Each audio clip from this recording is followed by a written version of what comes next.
Hi all, ഇത് എൻ്റെ first YouTube video ആണ്. ഒരു ലോങ് വീഡിയോ ആയിട്ട് ഞാനിപ്പം ആദ്യമായിട്ടാണ് യൂട്യൂബിൽ ചെയ്യുന്നത്. അതുകൊണ്ട് എങ്ങനെയാണ് ഇതിൽ യൂട്യൂബ് വീഡിയോ പോസ്റ്റ് ചെയ്യുന്നതോ അതിൻ്റെ ടെക്നിക്കലായിട്ടുള്ള കാര്യങ്ങളെക്കുറിച്ചോ എനിക്കൊരു ധാരണയില്ല. പക്ഷേ എനിക്ക് ക്യാപ്ചർ ചെയ്യാൻ പറ്റുന്ന കാര്യങ്ങൾ, എനിക്ക് നിങ്ങളോട് കമ്മ്യൂണിക്കേറ്റ് ചെയ്യാൻ പറ്റുന്ന കാര്യങ്ങളെല്ലാം ഞാൻ ഇതിൽ ഷെയർ ചെയ്യാൻ ആഗ്രഹിക്കുന്നു. ഇന്ന് ഓഫീസിലൊന്നും പോകണ്ടാത്ത ഒരു ദിവസമായിരുന്നു. രാവിലെ തന്നെ നോക്കിയപ്പം നല്ല മഴയായിരുന്നു. മഴ കാരണം വളരെ വൈകി എന്ന് പറഞ്ഞാൽ ഒരു 10-11 മണിയൊക്കെയായി ഉണർന്നെഴുന്നേറ്റ് വന്നപ്പോഴത്തേക്കും. അപ്പോഴത്തേക്കും ബ്രേക്ക്ഫാസ്റ്റ് കഴിഞ്ഞ് ലഞ്ച് കഴിക്കാനുള്ള ടൈമായി. അപ്പോൾ ഇങ്ങനെ കുറേ നേരം പുറത്തോട്ടൊക്കെ നോക്കി മഴയൊക്കെ കണ്ട് ഇങ്ങനെ ഇരുന്നു. എന്തെങ്കിലും കഴിക്കണമെങ്കിൽ എന്തെങ്കിലും ഉണ്ടാക്കണ്ടേ, അതിനെക്കുറിച്ച് എന്തുണ്ടാക്കുമെന്ന് ആലോചിച്ച് ഇങ്ങനെ ഇരിക്കുന്നപ്പോഴാണ് ചോറും ഫിഷിൻ്റെ ഇന്നലെ വാങ്ങിച്ചൊരു ഫിഷ് അധികമുണ്ട്, അതും പിന്നെ ചമ്മന്തി, അങ്ങനെ ലൈറ്റായിട്ട് എന്തെങ്കിലും ഉണ്ടാക്കാമെന്ന് തീരുമാനിച്ചത്. അങ്ങനെ ഞാൻ ആ ഫിഷൊക്കെ എടുത്തു. ഒരു സിമ്പിളായിട്ടൊരു ഫ്രൈ ചെയ്യാമെന്ന് വെച്ച് ഞാനിങ്ങനെ എടുക്കുകയാണ്. അപ്പോൾ ഈ ഫിഷ് ഫ്രൈ എന്ന് പറയുന്നത് അത്ര എന്താ പറയുക, ഭയങ്കര ഗ്രാൻഡായിട്ട് ഉണ്ടാക്കുന്നൊരു ഫിഷ് ഫ്രൈ ഒന്നുമല്ല. ഫിഷ് ഫ്രൈ നന്നായിട്ട് ഉണ്ടാക്കാൻ അറിയാവുന്നവരും പിന്നെ കൊളസ്ട്രോളൊക്കെ ഉള്ളവരൊന്നും ഈ വീഡിയോ കാണണ്ട, അതായിരിക്കും നല്ലത്. കാരണം ഞാൻ എൻ്റെ സിമ്പിളായിട്ട് അവിടെ കൈ കിട്ടിയ ഓരോന്നൊക്കെ വെച്ചിട്ട് അങ്ങ് ഉണ്ടാക്കുകയാണ്. കണ്ടോ, 1 ടേബിൾ സ്പൂൺ മുളക് പൊടി ഇടുന്നുണ്ട്.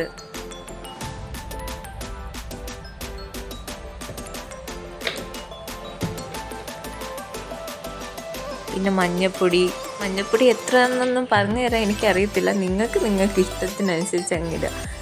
എനിക്ക് ഒരു അളവിന് നോക്കിയിട്ട് അങ്ങിടും. ചിലപ്പോൾ അതിട്ടില്ല, അത് കുറഞ്ഞു പോയെന്ന് തോന്നുമ്പോൾ ഒരു സമാധാനത്തിന് കുറച്ചുകൂടി എടുത്തങ്ങിടും. അത്രയൊക്കെ തന്നെ. പിന്നെ കുരുമുളക് പൊടി, അത് എൻ്റെ എല്ലാ കറിക്കും ഞാൻ ആഡ് ചെയ്യുന്ന ഒരു കാര്യമാണ്. എനിക്ക് ഭയങ്കര ഇഷ്ടമാണ് കുരുമുളകിൻ്റെ ആ ഫ്ലേവർ. അത് കാരണം ഞാനത് കുരുമുളക് കുറച്ച് അധികം ആഡ് ചെയ്തിട്ടുണ്ട്. എരിയായിരിക്കും, പക്ഷെ അതിൻ്റെ ഒരു ഫ്ലേവർ ഇഷ്ടപ്പെടുന്നവർക്ക് അത് ഇഷ്ടപ്പെടും.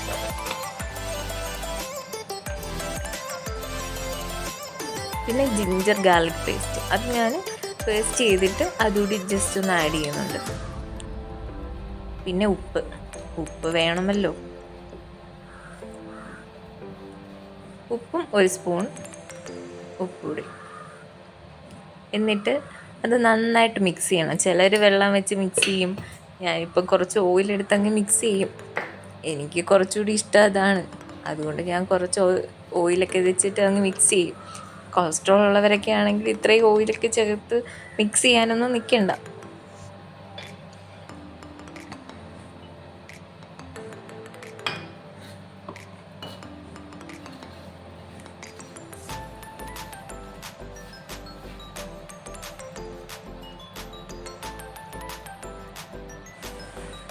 ആ ഫിഷ് എടുത്തിട്ട് ഇനി അതിനകത്തോട്ട് നല്ലതായിട്ട് തേച്ച് പിടിപ്പിക്കാം. എല്ലായിടത്തും പറ്റുന്ന രീതിയിൽ തേച്ച് നമുക്ക് ആ ഒരു ഇത് തേച്ച് പിടിപ്പിക്കാം.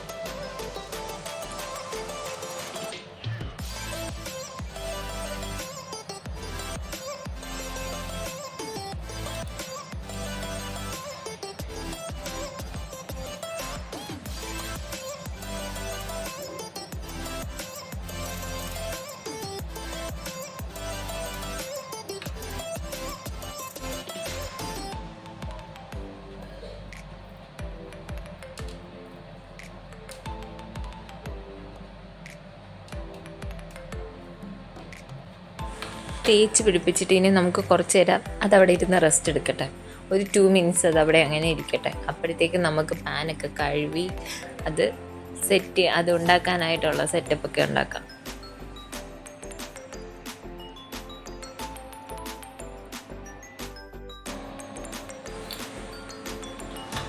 സ്റ്റൗ കത്തിച്ച് പാനൊക്കെ വെച്ചിട്ട് പാനൊന്ന് ചൂടാവുന്നവരെ നമുക്ക് വെയിറ്റ് ചെയ്യാം. പാനിൽ കഴുകി വെള്ളം നനവൊക്കെ ഉണ്ടെങ്കിൽ ഉടനെ എണ്ണ എടുത്ത് ഒഴിക്കരുത്. അതായത് ബിഗിനേഴ്സിനോടാണ് ഞാൻ പറയുന്നത്. പെട്ടെന്ന് ഒഴിക്കുകയാണെങ്കിൽ എല്ലാം കൂടി ഇങ്ങനെ ടപ്പ് പൊട്ടിത്തെറിക്കുന്നതായിട്ട് കാണാം. അതുകൊണ്ട് അങ്ങനെയൊന്നും ചെയ്യരുത്. അതിങ്ങനെ ചൂടാവുന്നത് വരെ നമുക്ക് വെയിറ്റ് ചെയ്യാം.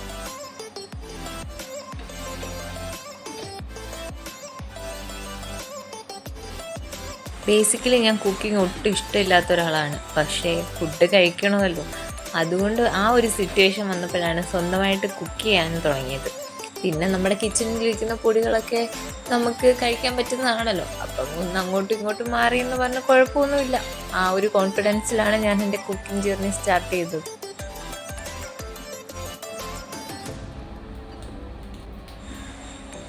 നമ്മുടെ പാനൊക്കെ ചൂടായിട്ടുണ്ട്. അപ്പം നമുക്ക് ആവശ്യത്തിന് കുറച്ച് എണ്ണ ഒഴിച്ചു കൊടുക്കാം. ഒത്തിരി എണ്ണ ഒഴിക്കണമെന്ന് ചോദിച്ചാൽ ഒത്തിരിയൊന്നും ഒഴിക്കണ്ട, ഒരു മീനല്ലേ ഉള്ളൂ, അതിന് വേണ്ടുന്ന ഓയിൽ ഒഴിച്ചങ്ങ് കൊടുക്കുക.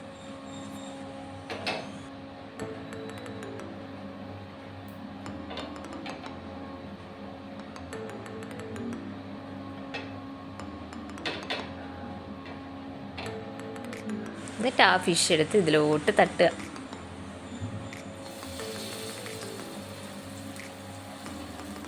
ഇനി അത് അവിടെ കിടന്ന് ഇങ്ങനെ ഫ്രൈ ആയി വന്നോളൂ.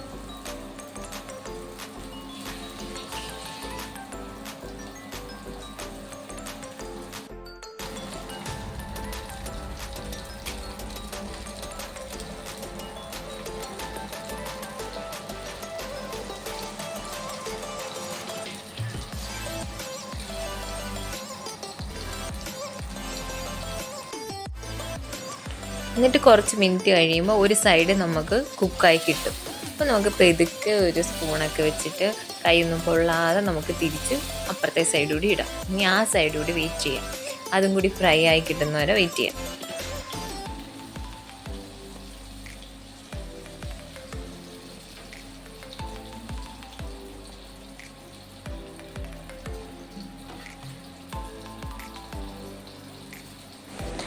അപ്പം നമ്മുടെ ഫിഷ് ഫ്രൈ ഏകദേശം സെറ്റായിട്ടുണ്ട്. നമുക്കത് പെതുക്കെ എടുത്തിട്ട് ചരിച്ചിങ്ങനെ തിരിച്ച് മറിച്ചൊക്കെ നോക്കാം.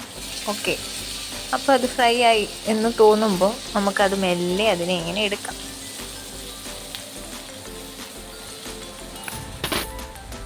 സ്റ്റൗ ഒക്കെ ഓഫ് ചെയ്തിട്ട് നമുക്ക് ആ സ്റ്റൗവിൻ്റെ സൈഡിൽ തന്നെ പാൻ ചരിച്ചങ്ങ് വയ്ക്കാം. അപ്പോൾ ഓയിലൊക്കെ അങ്ങ് പൊയ്ക്കോളും.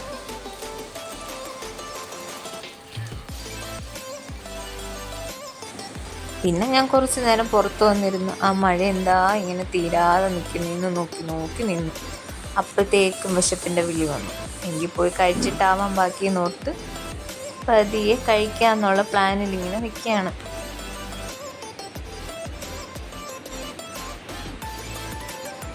രണ്ട് ദിവസമായിട്ട് ഇതേ മഴയാണ്. ഒരു ഈവനിങ് ആകുമ്പോൾ എപ്പോഴും മഴ. ഇനി ഉണ്ടാക്കിയ ഫിഷ് ഫ്രൈ ഒക്കെ കഴിക്കണ്ടേ ദീപമേ, ഇപ്പം എല്ലാം കൂടി തറയിൽ പോയേനെ.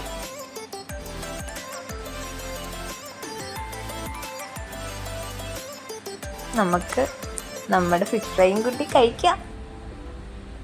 ഓക്കെ, സെറ്റ് വരിക, നീ കഴിച്ചിട്ടാവാം ബാക്കി. മഴയും ചൂടും അന്തസ്. നീ ബാക്കി കഴിച്ചിട്ടാവാം. Okay, bye. പിന്നെ വീഡിയോ ഇഷ്ടപ്പെട്ടെങ്കിൽ ഒന്ന് സബ്സ്ക്രൈബും കൂടി ചെയ്തിട്ട് പോണേ. ബൈ.